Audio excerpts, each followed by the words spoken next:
अच्छा जी, question number 20, multiple grants का question. Question क्या बोल रहा है कि a company receives a cash grant of rupees 120,000 on 1st January 2011. The grant relates to two items. Rupees 30,000 is a cash sum as immediate financial support with no associated future cost, and rupees 90,000 is a cash sum to assist in the future acquisition of certain vehicles.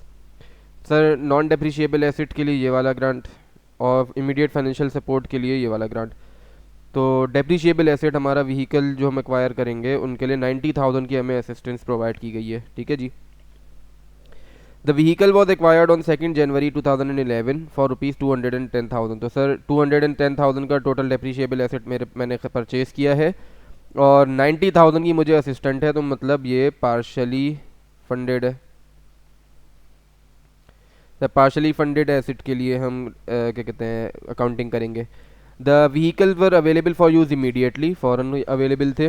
The vehicle each have a useful life of 3 years and have a nil residual value. ठीक है जी। With the exception of purchase of vehicle all condition attaching to the grant had all been met on the date of the receipt. मतलब तमाम prior condition satisfied हैं। अब हमने सिर्फ और सिर्फ व्हीकल परचेज करना था, वो भी 2nd January को कर लिया। तो now we are eligible to recognise the deferred grant income as grant income. ठीक है जी। The company's policy is to recognise the government grant as a grant income, मतलब मुझे फेयर वैल्यू मेथड यूज़ करना है। ठीक है, नॉमिनल वैल्यू नहीं यूज़ करना, फेयर वैल्यू यूज़ करना है। रिक्वायरमेंट में है कि show the journal entries in the year ended 31st December 2011। Entries बनाना शुरू करते हैं सर।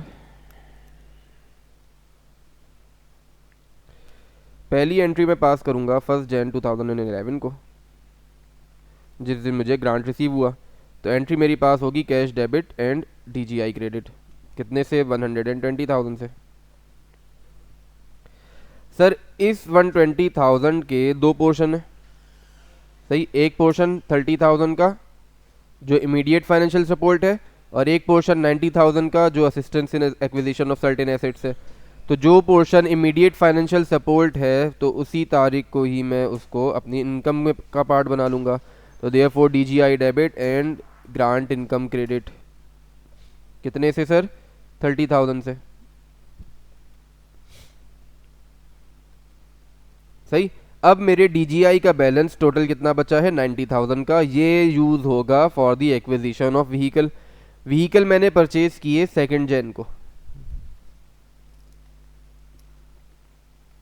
2011। एंट्री क्या पास करूंगा सर?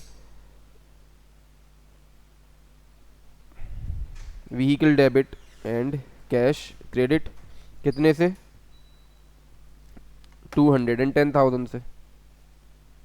व्हीकल की कॉस्ट आ गई। ठीक है जी। तो सर मेरी एक्विजिशन की तमाम कंडीशंस फुलफिल हो चुकी हैं। Now at the year and अब मैं डेप्रिसिएशन को रिकग्नाइज करूंगा और साथ ही साथ DGI को ग्रांट इनकम में कन्वर्ट करता जाऊंगा। तो 31st December 2011 को मैं एक एंट्री पास करूंगा डेप्रिसिएशन के लिए।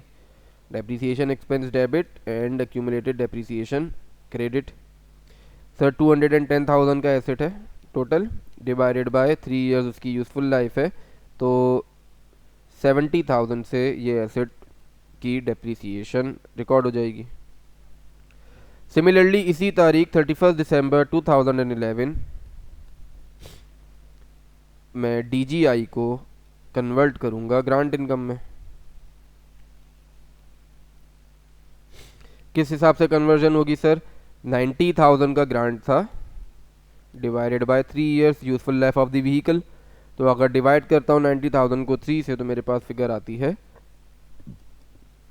30,000 की।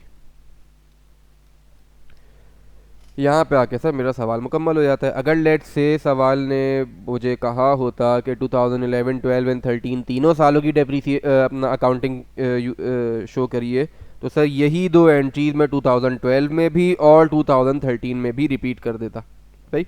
लेकिन क्योंकि सवाल की रिक्वायरमेंट में 2011 तक का है तो मैं 2011 पर ही रुक गया। ठीक है जी, अगले सवाल की तरफ चलते हैं।